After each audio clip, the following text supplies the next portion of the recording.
तो सुना सुना साली आब हमरा लगे, तो अपना जीजा के बतिया में काहे लगलू ठगे।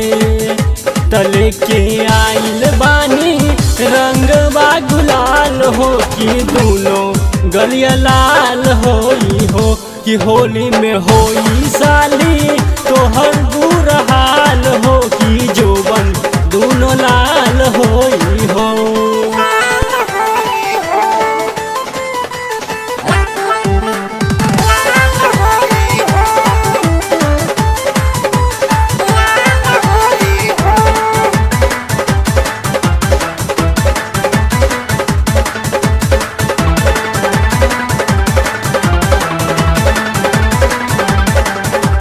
पहले पहले आईनी साली हम ससुरारी, रोंग के जाइम तोहर आगा और पिछारी, आगा और पिछारी।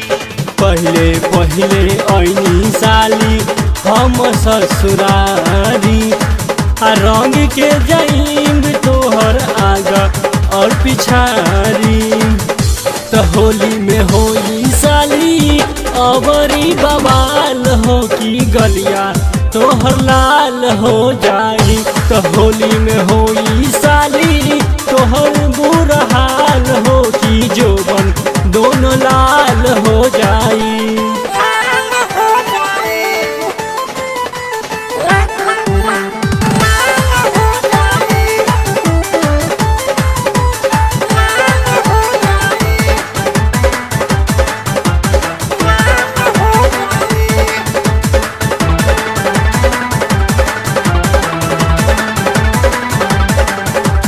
साथे लेके आइल बानी नागेंद्र राजेश के, रंग के है साली चेंज कर दी तोहर फेस के,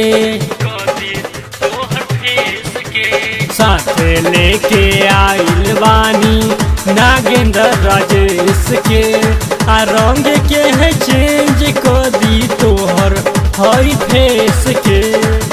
तो जी तू रोशन करी है तोहर बुरा हाल हो, कि गलिया तोहर लाल हो जाई।